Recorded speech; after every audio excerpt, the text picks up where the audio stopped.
Terima kasih. Ini sudah libur cukup lama ya. Baru ini masuk hari pertama. Saya mau konfirmasi lagi, sebenarnya di KRS-nya itu tertulis jam 16 atau jam 15.30. Tadi si Surya Jaka ngomongnya jam 16. Di KRS-nya jam berapa?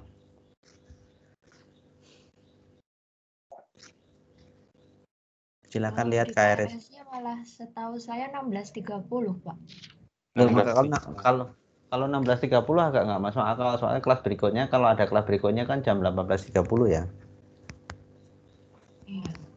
Sebetulnya biasanya kayaknya saya takutnya tuh Pak Yonatan itu lupa bahwa itu 15.30 bukan, kalau 16.30 terlalu sore karena terlalu mepet sekali dengan kelas berikutnya. Ini ada yang punya kelas berikutnya nggak, 6:30 ada nggak hari ini?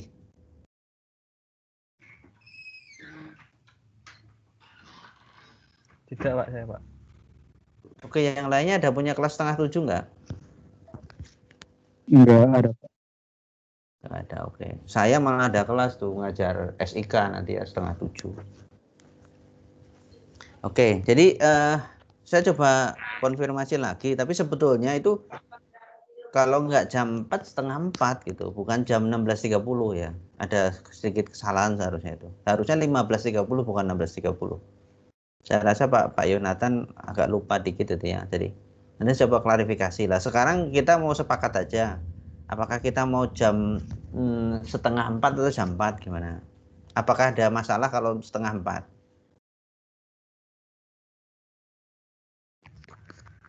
Saya ada Pak.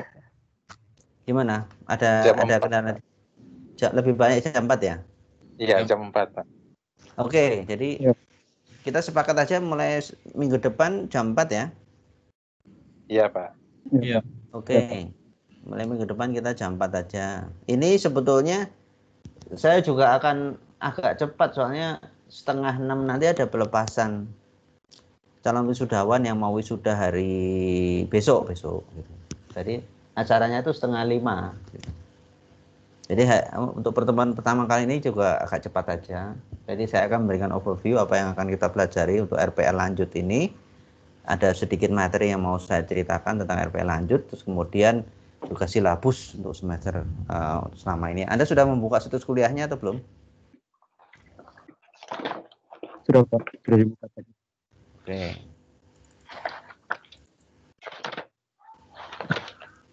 Jadi RPL lanjut itu mata kuliah pilihan, tapi sudah hampir setahun lebih nggak dibuka ya. Terakhir saya ngajar tuh 1,5 tahun yang lalu gitu. Jadi entah kenapa dulu lupa gitu dibuka gitu. Kemudian saya sempat protes kemarin ya. Mata kuliah pilihannya kok nggak dibuka, yang RPL lanjut, terus akhirnya dibuka untuk yang semester ini. Oke. Jadi kita lihat, saya akan share screen silabusnya yang sesuai yang di situs kuliah. Jadi nanti kita ubah ini ya, kita mulai jam 16 rekayasa perangkat lanjut, terus kemudian ini jadwal-jadwal yang akan kita rencanakan sampai dengan nanti UAS. UAS itu kira-kira ya di akhir Juni ya.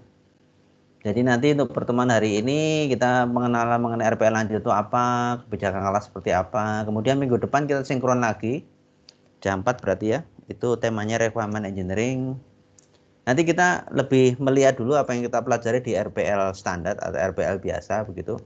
Kita refresh lagi, terutama membantu bagi Anda yang latar belakangnya nggak begitu nyambung ke RPL supaya cukup paham ya apa yang sedang terjadi. Baru kita memasuki topik-topik yang lebih terkini gitu ya. Jadi kita nanti melihat ke requirement engineering, terus kemudian juga nanti 12 Maret itu SDLC, kita lihat software development life cycle itu seperti apa. Kemudian nanti pada tanggal 19 Maret itu sinkron lagi kita melihat tentang software design. Tanggal 26 Maret kita tentang object oriented modeling and programming. Kemudian 9 April itu object oriented solution. 16 April kita lihat case study, dan nanti tanggal 23 itu UTS. Nanti kemudian setelahnya kita melihat topik-topik yang relevan dengan RPL lanjut. Nanti kita ke aspek oriented programming itu apa, kemudian agile software development itu seperti apa, kemudian desain pattern itu apa aja, kemudian performance testing, software quality, release engineering, dan information security. Baru nanti kita masuk ke UAS gitu ya. Itu kira-kira yang akan kita pelajari. Anda bisa download sendiri PDF-nya di juz kuliah. Terus kemudian tugas besar dan sebagainya saya tentukan, referensi juga saya belum cari yang lebih relevan. Nanti saya umumkan kalau ada.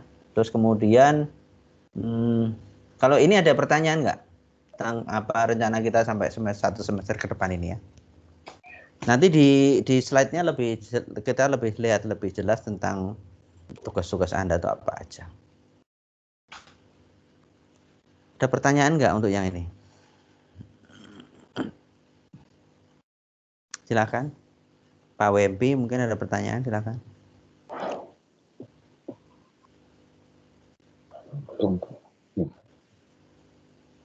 Bagaimana? Belum ya, Pak Wempi? Belum, Pak. Oke.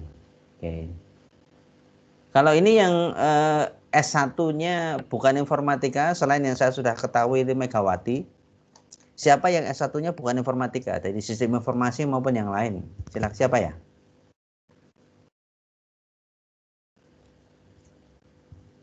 Semuanya dari informatika ya? Halo? Iya Pak, dari Oke. Saya Pak, pendidikan informatika Pak. Oh, siapa? Yang Billy Pak. Oh, Billy. Oke, nggak apa-apa. Oke, jadi memang ini lebih banyak tentang teori-teori aja sih ya. Jadi tugas Anda nanti juga melihat perkembangan terkini di software engineering, advanced software engineering itu apa saja, cari-cari paper yang relevan dengan advanced software engineering dan seterusnya begitu sih. Oke. Karena sudah lama ini, saya dulu pertama kali ngajar ini 3 semester yang lalu dan sudah lama tidak ngajar, itu materinya juga masih belum terdevelop dengan sempurna. Ini sambil kita sempurnakan pendekatan dan materinya, berbeda dengan yang sudah saya ajar sebelumnya yang sudah beberapa semester, jadi sudah semakin matang gitu. Nah, ini saya akan sempurnakan terus sambil kita berjalan gitu ya. Oke.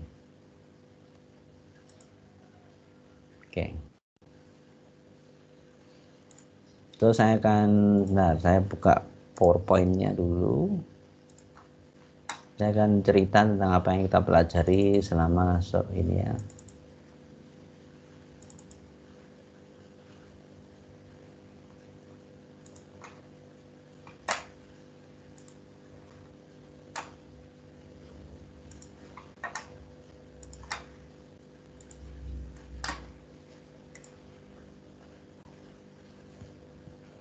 Bisa terlihat ya?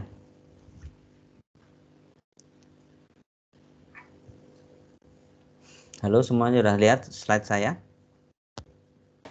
Ya bisa lihat Pak. Sudah bisa. Sudah lihat. Oke. Saya akan cerita sedikit tentang advanced software engineering, tapi kita masuk dulu ke software engineering itu apa gitu ya. Jadi kalau bahasa Indonesianya kan Rekayasa Perangkat Lunak atau RPL. Nah, nanti mungkin dari Anda dulu waktu di S1 juga pernah ada mata kuliah rekayasa perangkat lunak lanjut gitu ya. Jadi mungkin juga nggak begitu banyak perbedaannya. Nah, kita ada beberapa pendekatan yang kita coba berbeda karena ini kelas S2 atau Magister. Jadi tujuannya adalah memberikan pemahaman yang lebih mendalam mengenai praktek-praktek yang dilakukan dalam rekayasa perangkat lunak tingkat lanjut. Ini topiknya tuh tentang pemrograman berorientasi objek, arsitektur perangkat lunak, pola desain, keamanan, pemrograman, berorientasi aspek, topik-topik lanjut atau tingkat lanjut lainnya yang berkaitan dengan rekayasa perangkat lunak modern. Nanti juga saya akan coba masukkan materi-materi yang berhubungan dengan pendekatan terkini, yang berhubungan dengan komputasi awan dan sebagainya. Sekarang karena dengan perkembangan ada komputasi awan, itu pendekatan tentang arsitektur perangkat lunak juga sedikit mengalami perubahan gitu ya.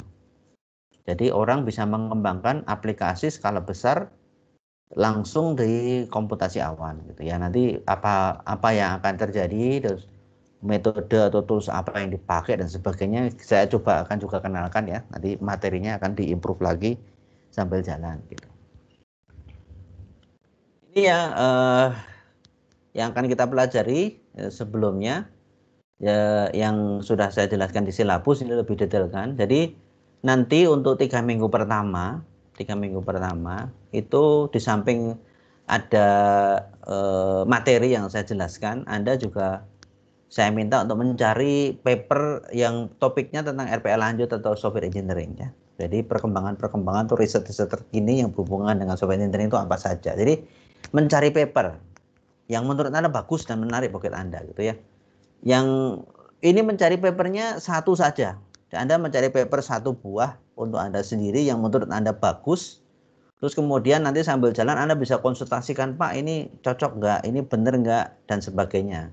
Gitu ya, selama 3 minggu pertama ini, waktu materi pertama, kedua, dan ketiga, Anda cari-cari aja paper, bisa berbahasa Inggris maupun bahasa Indonesia, yang temanya memang tentang RPA lanjut, bisa yang berhubungan dengan antarmuka, misalnya UI UX, bisa yang berhubungan dengan DevOps, ada yang bisa berhubungan dengan CI, atau yang berhubungan dengan misalnya pengembangan yang terkini menggunakan kontainer, Docker, dan sebagainya boleh gitu ya. Yang penting mah ini penelitian ya, bukan artikel dari majalah gitu ya. Penelitian yang dilakukan seseorang ya, karena ini penelitian supaya relevan ya Anda diminta untuk mencari yang kira-kira 5 tahun terakhir itu keluarannya ya, 5 tahun terakhir. Jadi Anda mencari, kemudian mencari yang menurut Anda paling pas, yang menurut Anda menarik dengan apa yang Anda ingin tahu, terus kemudian setelahnya Anda pelajari dengan mendalam untuk paper itu ya, pelajari dengan mendalam. Nanti mulai di minggu keempat berarti Anda masing-masing harus menyiapkan cerita. Anda cerita paper itu. Jadi ini Anda cerita paper orang lain gitu. Jadi Anda berusaha memahami paper tersebut, terus kemudian Anda cerita ke teman Anda. Ini baru terjadi di minggu keempat mulai. Jadi selama 3 minggu pertama ini Anda mencari-cari paper yang memang pas, yang berhubungan dengan topik-topik terkini yang berhubungan dengan software engineering. Karena saya tidak mungkin untuk memahami semuanya juga ya. Jadi saya hanya mengenalkan beberapa. Nanti Anda cari yang memang topik yang sesuai dengan apa yang Anda dapatkan gitu. Nah nanti setelah UTS nanti saya mulai menyusun ya paper yang berhubungan dengan topik lanjut tersebut. Nanti sifatnya papernya lebih ke kelompok ya. Nanti saya akan melihat dari paper-paper yang Anda temukan itu mungkin yang bisa di grup jadi satu dan sebagainya. Nanti Anda coba membuat artikel sendiri, tapi dalam kelompok mungkin berdua atau bertiga. Nanti kira-kira mungkin ini kan jumlahnya ada berapa ya? 9 ya. Nah itu bisa kayaknya 3 tim ya, yang kira-kira punya interest yang sama. Jadi saya kan nggak tahu interestnya Anda apa masing-masing di topik tentang berhubungan dengan RPA lanjut ini ya. Nanti kalau sudah Anda semua masing-masing cerita kan saya punya bayangan. Nah nanti saya akan beri tugas untuk menyusun paper. Nah targetnya itu tidak tinggi-tinggi saja. Targetnya ya jurnal nasional apa. Jurnal nasional. Syukur-syukur Anda bisa masuk ke conference. Nah nanti bisa nama Anda bertiga plus saya sebagai dosen pengampu di penulis keempat gitu. Nah nanti kira-kira satu kelompok bisa bertiga kira-kira ya, bertiga. Jadi supaya nanti saya bisa mempunyai bayangan, maka tugas Anda sebelum UTS adalah mencari yang kira-kira sesuai dengan interest Anda seperti apa. Oke, nah nanti di minggu keempat setelah UTS itu minggu keempatnya juga masing-masing tim nanti bisa presentasi ya, kira-kira apa yang sudah dapatkan dan kemudian kendalanya ada di mana dan sebagainya gitu ya. Ini juga bisa memperkaya di luar materi-materi yang saya berikan di perkuliahan ini. Oke. Ini kita belajar dulu apa itu software engineering atau rekayasa perangkat lunak ya. Jadi untuk ada beberapa definisi dari beberapa ahli atau penulis buku ya. Jadi pada intinya kalau software engineering adalah pendekatan yang sistematis untuk mengembangkan software berupa metode maupun teknik untuk mengembangkan software yang seperti apa, yaitu software yang berkualitas tinggi. Tentu saja kalau kita bikin software kan pengennya software berkualitas tinggi ya. Nah, software itu dipakai untuk menyelesaikan permasalahan yang ada.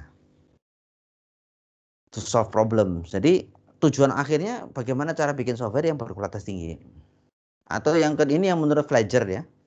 Shari Fletcher itu tahun 1990 ada buku itu Software Engineering Method and Management. Terus kemudian menurut Selkovich itu lebih lama lagi, tahun 78, adalah studi tentang prinsip dan metodologi untuk mengembangkan dan memelihara sistem perangkat lunak. Jadi bagaimana mengembangkannya setelah jadi, bagaimana memeliharanya. Ini kalau yang tahun 78 berarti konsep-konsep awal di mana software engineering masih baru berkembang gitu ya. Dan tahun 90-an sudah mulai matang.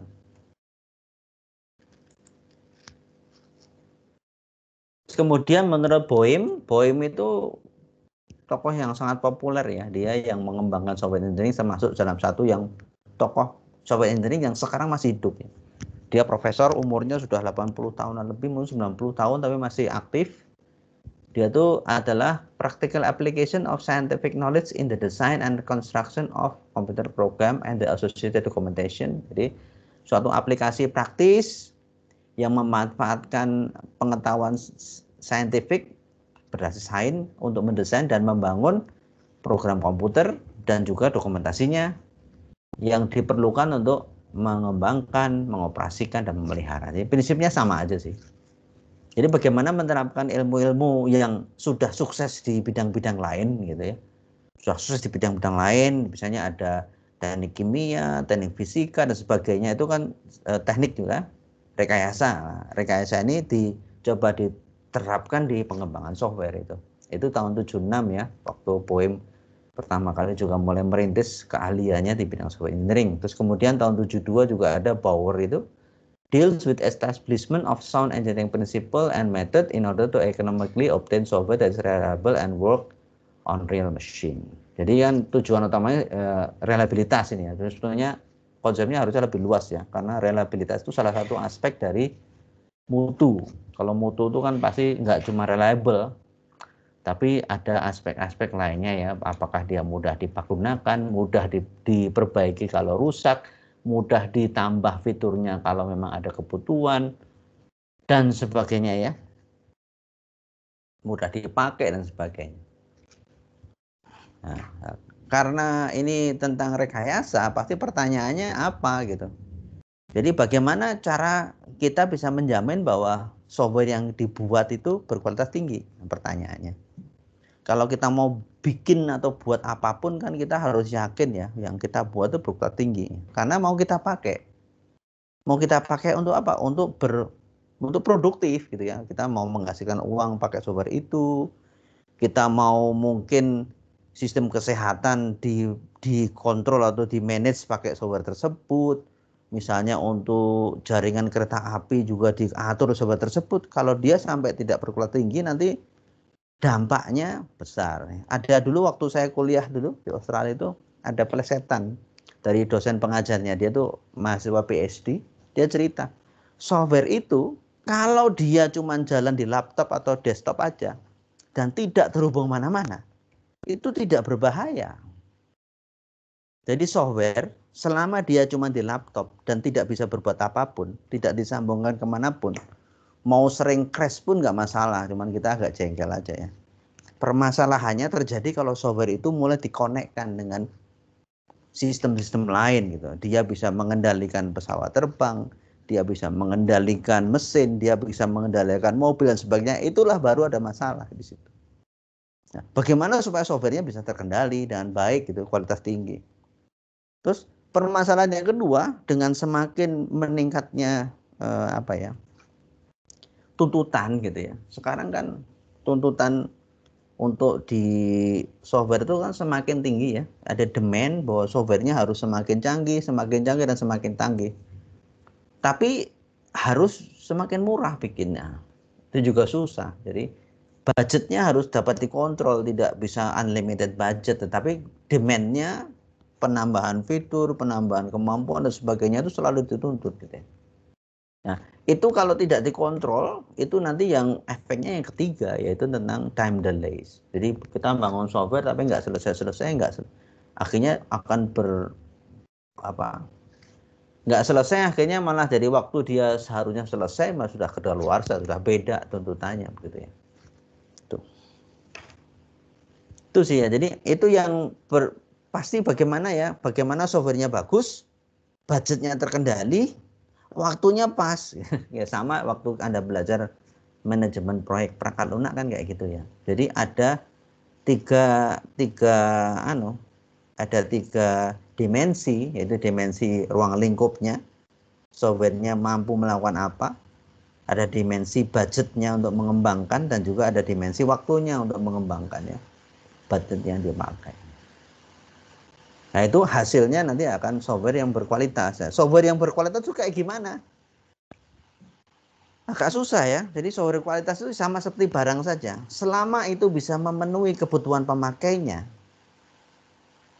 atau melebihi kebutuhan ekspektasi kebutuhan pemakainya, berarti software itu bagus. Mungkin Anda lihat ada mobil ya. Kenapa kok ada mobil Mercy, ada mobil BMW, ada mobil yang mahal-mahal itu, tapi juga ada mobil yang murah. Dan semuanya orang bisa mengatakan berkualitas tinggi. Pertanyaannya selalu, ini siapa yang pakai? Gitu. Kalau saya misalnya punya anggaran yang terbatas, saya mampu beli mobil yang bukan yang mahal-mahal itu, yang 600 juta, 700 juta, tapi itu sudah sesuai ekspektasi saya, bahwa mobilnya kayak gini dan bahkan lebih, yang menurut saya itu bagus. Mungkin orang yang sudah terbiasa memakai mobil Eropa gitu ya, sudah sangat nyaman dan sebagainya, begitu disuruh mobil yang kualitasnya lebih rendah, itu mungkin kayak gini ya, nggak enak, nggak nyaman dan sebagainya. Seperti itu. Sama juga misalnya handphone. Kenapa ada handphone yang mahalnya sampai 30 juta? Sekarang lebih mahal handphone daripada motor ya. iPhone itu harganya lebih mahal daripada motor sekarang. Mungkin dia setara dengan motor besar kayak NMAX dan sebagainya, PCX dan sebagainya ya. So harganya udah luar biasa. Padahal sekecil itu. Kenapa ada handphone yang murah, ada handphone yang mahal, ada handphone yang sedang? Karena memang mentargetkan pengguna yang berbeda. Jadi kalau orang sudah puas dengan itu, misalnya ada seseorang yang suka main game di handphone, terus dia dikasih handphone yang biasa, meskipun mahal pun menurut dia nggak bagus karena dia nggak bisa main game. Nah itu ya, jadi itulah yang terjadi. Jadi ada ekspektasi, dan selama ekspektasi itu terpenuhi berarti sudah berkualitas gitu. Nah sekarang mengapa kita harus mengaplikasikan software engineering ke sebuah sistem gitu. Jadi bagaimana kita bisa memahami proses pengembangannya. Nah selama ini sebelum ada software engineering, pengembangan ya asal nggak bikin aja gitu. Tidak ada proses yang dipikirkan tahapan-tahapan gitu ya. Hasil akhirnya banyak yang gagal. Ini suara hujannya kedengeran nggak? Halo? Enggak, Pak. Oh, Enggak. jadi di rumah saya lagi hujan deras nih ya. Muka-muka nggak terganggu ya. Nggak kedengeran ya hujannya ya? Iya, Pak. Enggak kedengar. Oke. Jadi bagaimana memahami prosesnya, pengembangannya, supaya nanti kalau memang prosesnya bagus bisa diterapkan di pengembangan yang lain. Terus kemudian juga bagaimana membangun sistem yang nanti bisa mudah dipelihara. Dan juga mudah dirubah kalau ada tuntutan penambahan fitur, perubahan fitur dan sebagainya.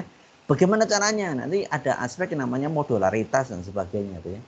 Jadi pengennya tuh bikin software itu kayak punya bikin Lego gitu ya. Lego itu yang saya yakin semua tahu Lego apa ya. Jadi kalau mau saya tambah fitur, saya tinggal tambah satu blok aja, saya colok aja, celek, sudah selesai gitu. Yang lainnya nggak terpengaruh gitu. Itu berarti hebat luar biasa. Kalau sampai kita menambah fitur tapi harus merubah semua sistemnya, berarti itu proses softwarenya jelek. Terus kemudian softwarenya harus robust. Robust itu berarti bukan cuma reliable ya, dia pun bisa bekerja pada suatu sistem yang tidak ideal. Sistem software atau hardware lebih sering ya. Kalau hardware kan dia misalnya dalam kondisi suhu yang ekstrim, itu tetap bisa bekerja. Mungkin kasus yang terakhir di Amerika tuh ya, di Texas tuh ya. Terus tiba-tiba musim dingin yang luar biasa sampai single digit Fahrenheit, bukan single digit Celsius ya, single digit Fahrenheit. Ternyata sistem generator listriknya itu tidak di winterize, berarti karena Texas itu kalau Anda lihat kan di bawah ya, dia sudah agak bawah gitu. Kalau yang di Michigan, yang di Kanada itu kan memang yang dekat-dekat Kanada itu kan pasti kena musim dingin. Nah kali ini mereka kena, terakhir tahun 2011 gitu. Dan mereka nggak memperkirakan itu terjadi, dan semua pembangkit listriknya ternyata freeze gitu. Sehingga ada teman saya dulu termasuk ya satu universitas ya, dia tinggal di Texas, mereka tuh sampai menulis status tuh ya, dia dan keluarganya selama 40 jam tanpa listrik dan tanpa air, dan mereka terpaksa pakai selimut 4 lapis gitu. Karena apa? Nah, tanpa listrik, tanpa air, nggak ada bikin heater, nggak bisa gitu. Nah itu berarti kan tidak robust sistemnya. Sistemnya tidak robust, berarti ada sistem yang ekstrim, dia terkendala gitu.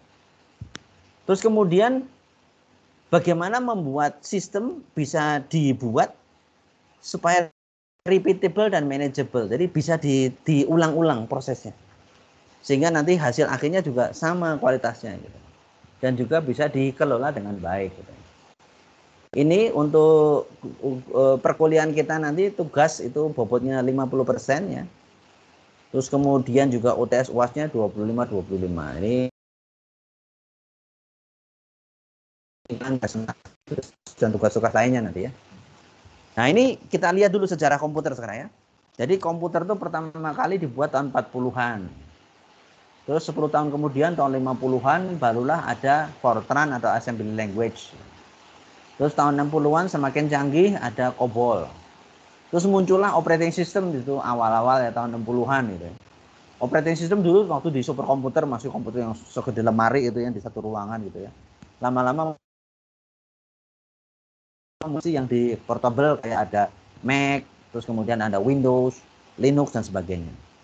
Terus kemudian tahun 69 tuh barulah mulai menyadari pentingnya membuat teknik rekayasa prakaluna. Jadi ada conference yang pertama yang berhubungan dengan software engineering itu muncul tahun 69. Terus tahun 70 mulailah yang namanya multi user system, mulailah muncul database, programming terstruktur dan sebagainya mulai muncul yang menggantikan COBOL yang lebih canggih lagi, bahasa C dan sebagainya. Terus tahun 80-an mulailah networking muncul, personal computing muncul ya, ada PC, Mac dan sebagainya, sistem embedded, paralel arsitektur dan sebagainya. Tahun 90 mulailah informasi sudah semakin banyak, internet sudah mulai muncul gitu ya, sistem terdistribusi, terus OO juga mulai muncul, awalnya dulu C++ gitu ya. Terus tahun 2000-an virtual reality, voice recognition sudah mulai kelihatan. Global computing tahun 2010-an tuh sudah mulai ada otonom,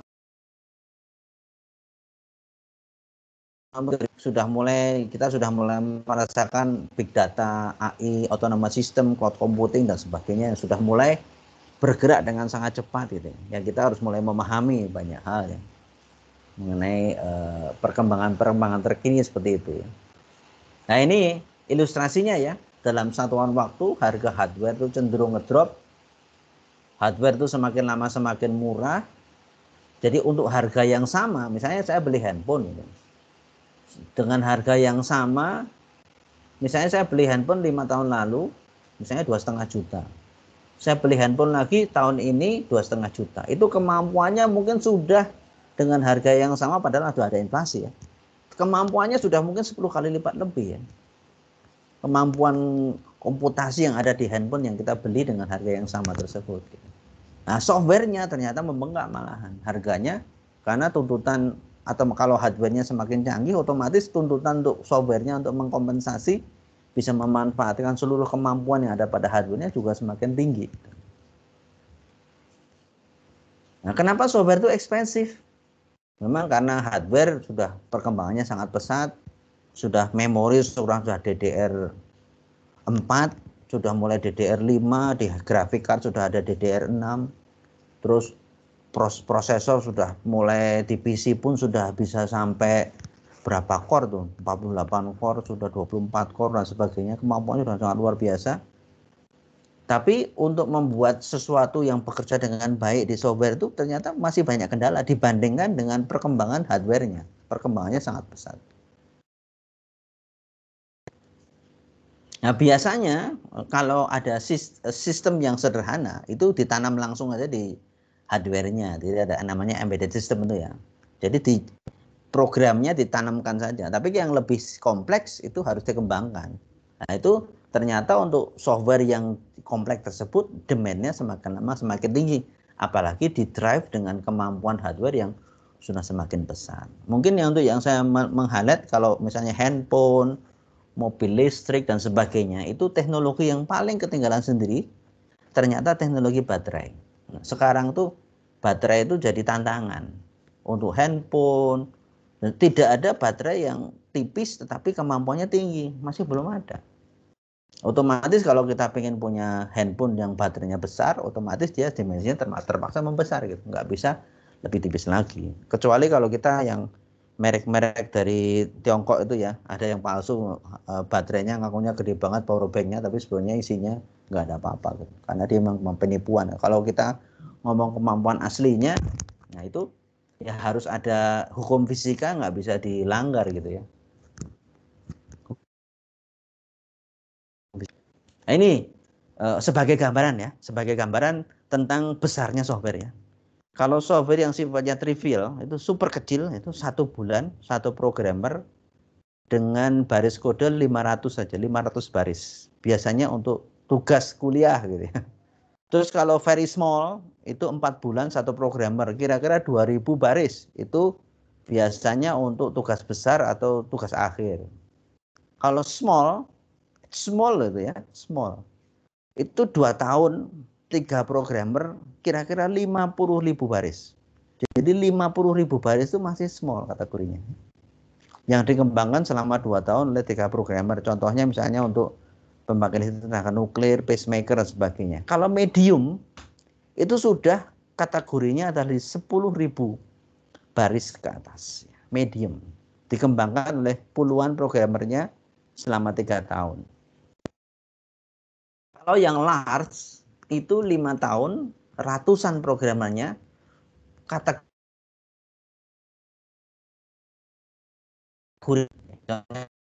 Excel itu masuk kategori itu ya.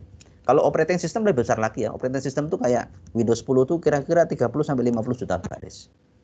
Yang very large itu adalah 10 tahun, ribuan programmer, sepuluhan ke atas juta baris. Contohnya misalnya air traffic control, telekomunikasi, space shuttle dan sebagainya. Yang large itu ribuan programmer dan di atas 35 juta baris. Terus yang lebih besar lagi namanya ULS atau ultra large scale. Itu bisa melibatkan ribuan sensor, ribuan unit, ribuan keputusan, platformnya bisa bermacam-macam, kontrolnya bisa desentralisasi dan sebagainya. Contohnya misalnya healthcare system maupun intelligent transportation system yang di Indonesia kayaknya masih belum ada. Ini contohnya healthcare ini ya, ultra large scale software intensive system itu yang dijelaskan di Carnegie Mellon itu. Carnegie Mellon itu salah satu perguruan tinggi Amerika yang sangat maju dalam hal software development ya. Carnegie Mellon. Dulu saya pernah ngelamar di situ S2 diterima tapi nggak ada scholarship, nggak jadi. Kalau mereka bikin robot ke Mars dan sebagainya itu yang bikin biasanya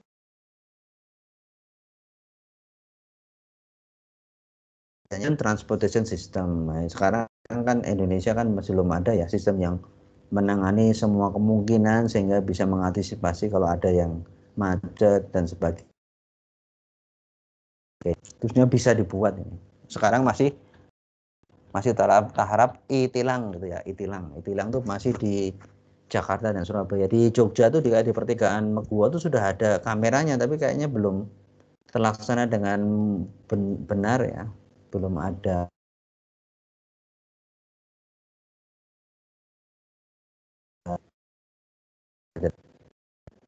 Jadi untuk OLS atau ultra large scale ecosystem itu biasanya ada computing device, ada business and organizational policy maupun environment termasuk people-nya. Nah, force-nya atau gaya-gayanya itu ada competing resources, resource-nya terbatas, butuh menangani banyak hal, ada environment change yang unexpected, kontrolnya desentralisasi, dan ada juga tuntutan adanya jaminan atau assurance yang baik seperti apa.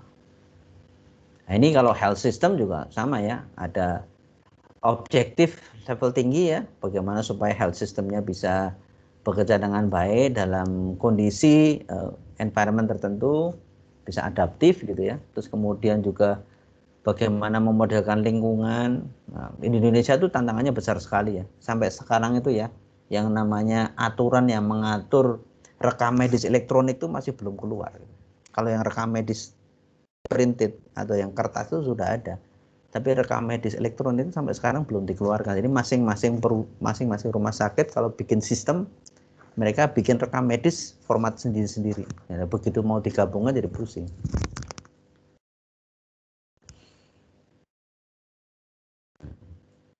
Jadi permasalahannya apa? Software itu tidak bisa dibuat secepat perkembangan hardware-nya. Hardware-nya berkembang jauh lebih cepat ya. Kemampuan hardware berkembang sangat pesat. Menurut hukum Moore itu kan katanya meningkat 2 kali lipat berapa tuh ya. Tetapi sekarang sudah mulai dilanggar tuh. Hukum Moore-nya ternyata kalah dengan kecepatan sesungguhnya. Kemudian ekspektasi juga semakin lama semakin tinggi ya. Ekspektasi. Bayangkan kalau Anda misalnya punya mobil listrik tapi ternyata pada saat-saat tertentu dia nggak bisa terkendali gitu kan, ya nggak bisa kan, jelek banget ya. Terus ada feature explosion, jadi tuntutan akan fitur-fitur itu selalu muncul dan selalu ada, itu makanya menentukan adanya itu apa, Scrum dan sebagainya supaya bisa mengadopsi perubahan yang sangat cepat itu ya. Kalau dengan menggunakan pendekatan yang biasa kayaknya susah. Terus kebutuhan akan software yang sifatnya highly reliable, dapat diandalkan, sangat dapat diandalkan ya. Dapat diandalkan berarti kalau diandalkan berarti waktu kita butuh dia ada. Ini sama aja softwarenya, waktu kita butuh dia bisa. Misalnya software mobile banking gitu, saya mau bayar jam 3 pagi pun harusnya bisa. Jangan sampai jam 3 pagi dia dimatikan sepertinya sama BCA gitu. Orang banyak yang ngamuk-ngamuk kan. Pelanggan BCA bisa dibaca, bagaimana dia bisa 24/7 gitu misalnya. Nah, permasalahannya ada software-software yang sudah berjalan lama, sudah kadaluarsa tapi belum tergantikan. Itu yang jadi masalah. Jadi kayak legacy software itu ya. Terus mengestimasi biaya software dan jadwal itu pekerjaan yang sulit ternyata. Apalagi dengan kondisi sekarang ini di mana tuntutan perubahannya cepat sekali ya. Terus banyak sekali contoh-contoh proyek yang gagal. Kalau Anda bisa cari misalnya di Google tuh misalnya misil Ariane tuh apa seperti apa cerita kegagalannya. Terus Denver Airport Baggage System itu juga ada. Terus Tenek 25 untuk menyinari radioaktif untuk kanker dan sebagainya, dan masih banyak lagi yang saking dahsyatnya kegagalannya itu jadi cerita yang klasik gitu ya. Jadi selalu jadikan contoh untuk studi kasus di software engineering manapun gitu ya. Terus kenapa software engineering dibutuhkan ya? Karena kita butuh tetap meskipun belum sempurna harus ada cara untuk memprediksi waktu, effort sama cost. Ini disempurnakan terus caranya. Terus kemudian bagaimana kita bisa meningkatkan selalu software quality, terus meningkatkan maintainability, jadi supaya softwarenya dengan mudah bisa di-maintain. Terus kemudian demand juga semakin tinggi, tuntutan perkembangan, tuntutan fitur dan sebagainya.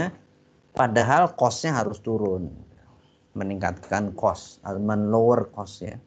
Terus bagaimana cara membangun software yang super besar, super kompleks dengan berhasil. Kemudian bagaimana kalau kita membangun sistem yang super besar, super kompleks, kan pasti nggak mungkin programnya cuma 1, 2, atau 10 ya, ratusan bahkan ribuan.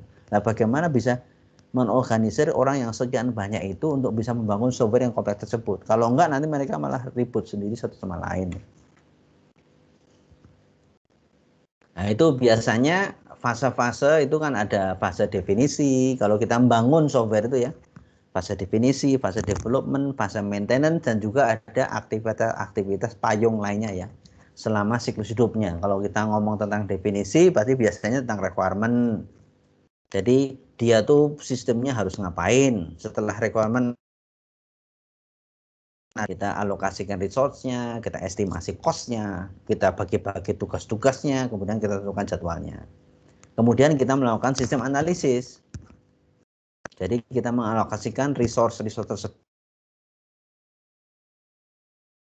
user dan sebagainya. Nah, kalau sudah masuk ke development, kita masuk ke desain ya, desain pakai UML, pakai Adobe apa itu ya, terus dan masih banyak lagi cara-caranya. Kemudian desainnya itu kok bisa UI dulu, kemudian high level baru masuk ke low level. Coding. Nah, coding sudah jadi, kita testing, masuk ke integrasi, menjadi satu sistem yang semakin besar. Nah, kita masuk ke modul, setelah modul, per modulnya diintegrasikan menjadi suatu sistem. Terus kemudian maintenance, nah, itu juga tahap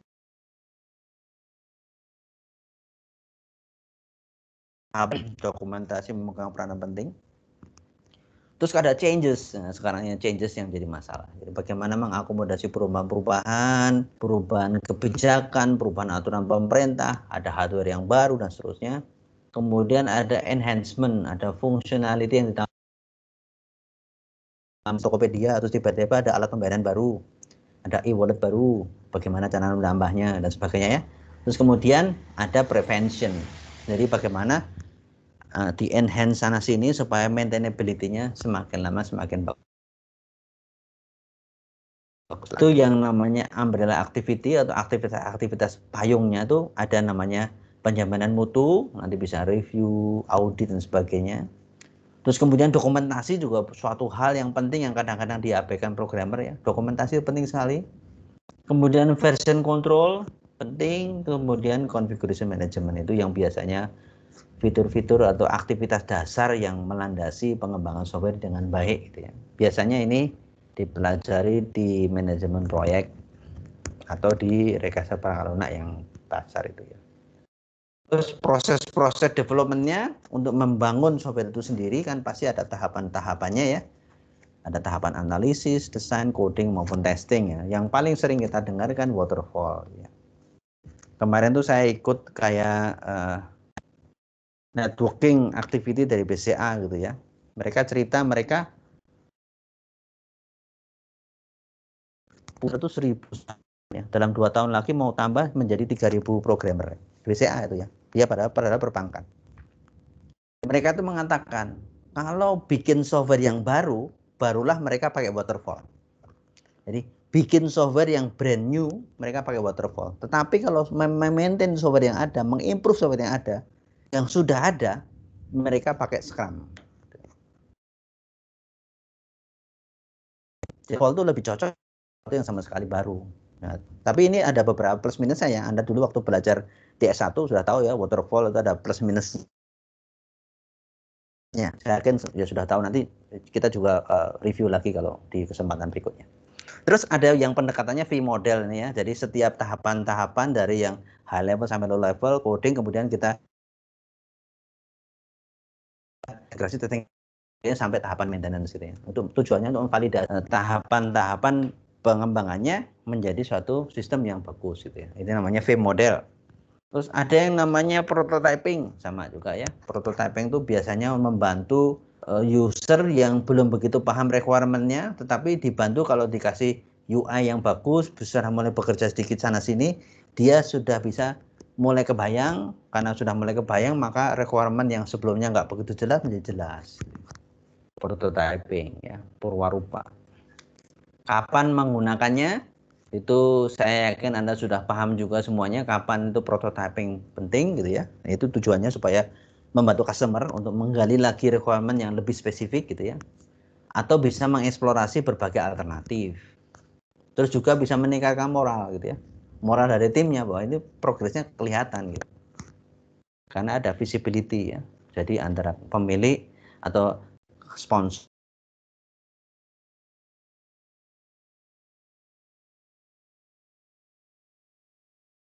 dengan atau risiko.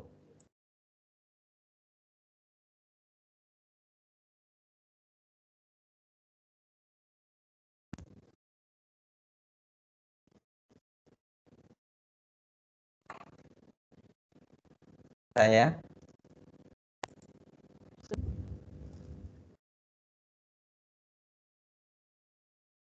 halo. Suara saya terdengar nggak? Mati Pak tadi. Putus. iya. Putus Pak. Oke. Oke, tadi barusan ada error. Saya lanjutkan ya. Oke, tadi kan ada waterfall, kemudian ada V model, terus kemudian ada prototyping gitu ya. Nah, ini yang spiral kan juga sama. Salah satu yang unik dari spiral adalah risk analysis. Setiap siklus itu ada analisis risikonya. Kalau mau detail ya kayak gini ya. Jadi ada risiko, selalu ada risk analysis, terus dibuat prototipenya. Setelah kira-kira semuanya oke, semua risikonya diperhitungkan, barulah masuk ke siklus berikutnya. Nah, biasanya dia akan mengerjakan fitur yang penting dulu, paling penting, kemudian ditambah fitur tambahan, yang semakin luar itu adalah fitur-fitur ekstra dan seterusnya. Ini mirip kayak waterfall tapi ditumpuk-tumpuk gitu. Ditambah lagi ada risk analysis gitu. Terus ada yang terbaru ini yang namanya Scrum ini ya. Scrum ini hampir semua perusahaan sekarang menetapkan pakai Scrum. Nah, ada yang bisa 1 sprint 2 minggu, ada yang 3 minggu, ada 4 minggu dan sebagainya. Dan juga ada sertifikasinya. Biasanya kayak perusahaan besar kayak PCA itu mereka akan mengirimkan beberapa orang yang sudah capable untuk dapat sertifikasi. Jadi mereka bisa menjalankan proses Scrum itu dengan lebih profesional lagi. Jadi ada istilah namanya product owner, ada namanya Scrum meeting, terus dan sebagainya itu ya. Ada versinya, ada macam-macam, tapi pada intinya itu ilustrasinya seperti ini. Oke. Sampai di sini ada pertanyaan enggak? Silahkan.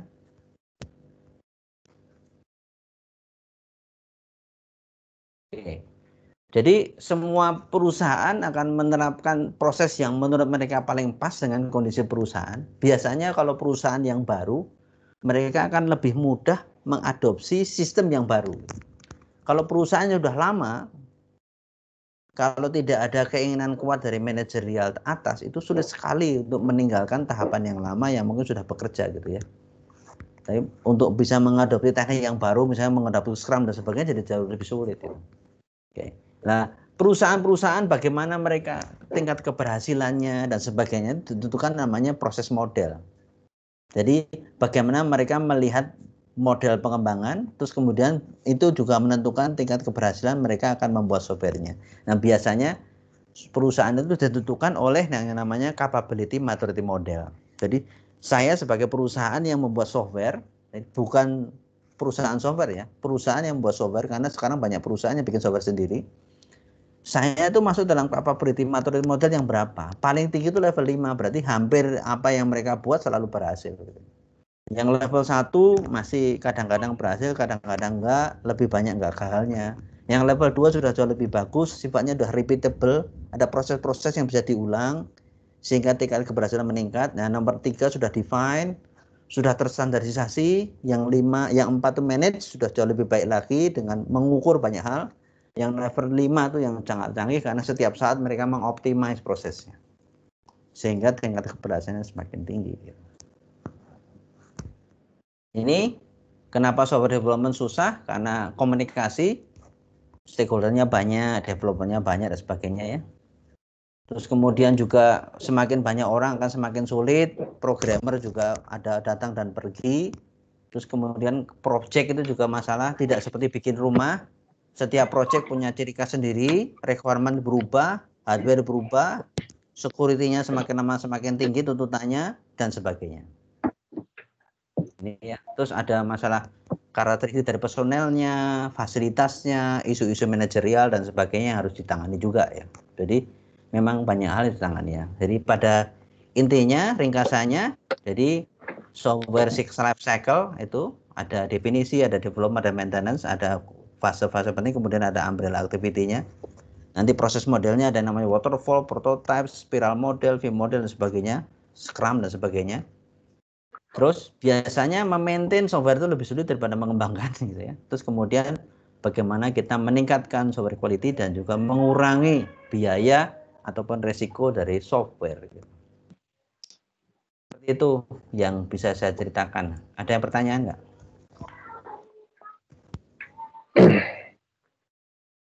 Silahkan Tirza atau Billy ada tanya nggak? Kalau dari saya belum, Pak. Oke, Billy ada pertanyaan?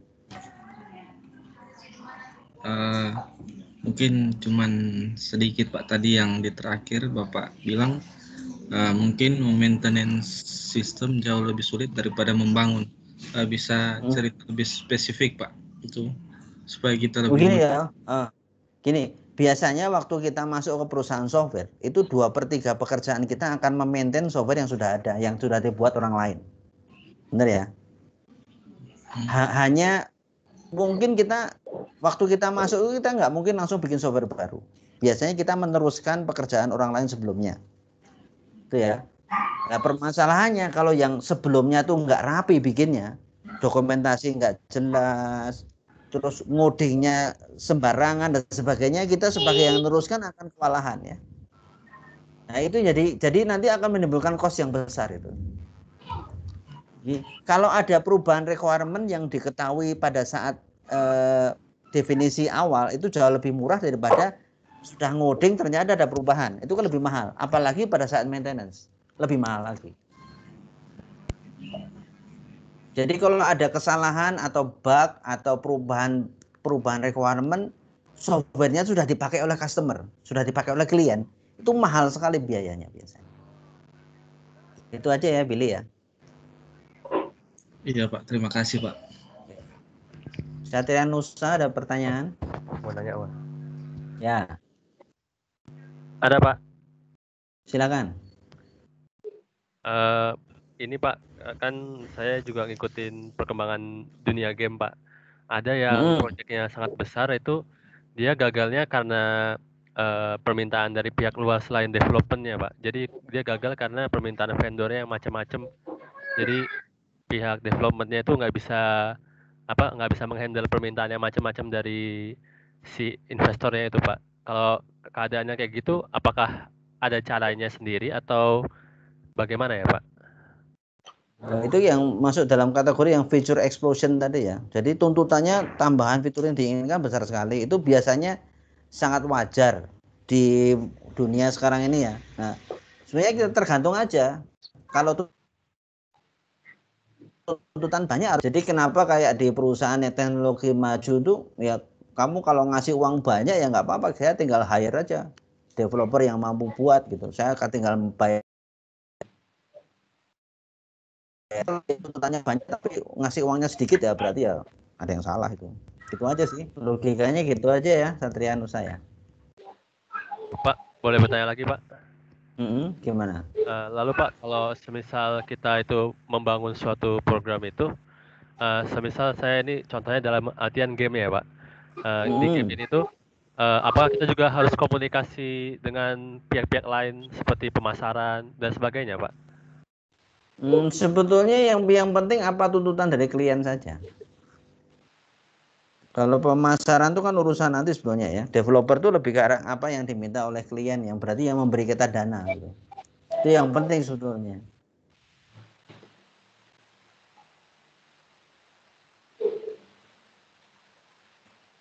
Gitu ya. Baik Pak. Ya. Ada lagi?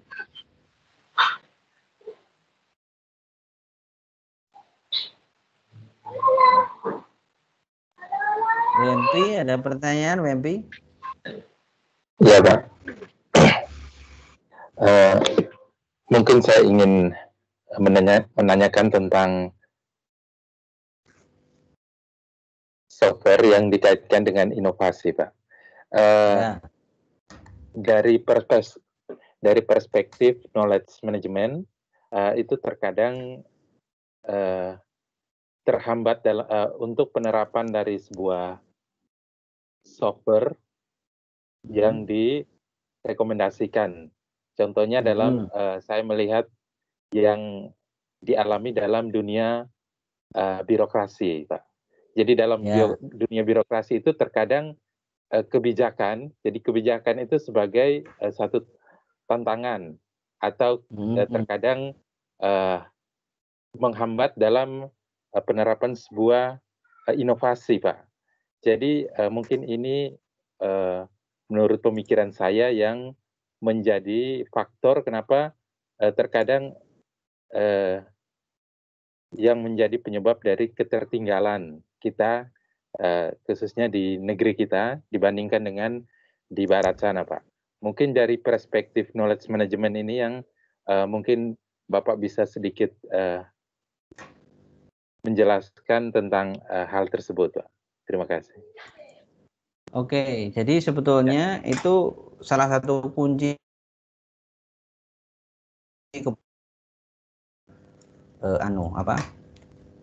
dukungan dari top manajemennya. Jadi selama top manajemen mendukung, berarti kalau dia mendukung otomatis dukungan moral juga dukungan dana dan enforcement gitu. Itu kuncinya. Kalau mereka nggak paham juga, jadi kalau kita menginginkan suatu perubahan ya kita berarti harus mendekati top manajemen dulu gitu. Untuk meyakinkan mereka, begitu mereka yang akan lebih mudah ke bawahnya gitu. Itu ya Pak WMP ya. Ya, Pak. Ya. Oke. Karena saya sudah ditunggu untuk pelepasan, jadi kita untuk pertemuan pertama ini kita akhiri ya. Tugas Anda cari paper ya. Cari paper yang menarik gitu ya. Gitu ya. Nanti minggu depan kalau ada diskusi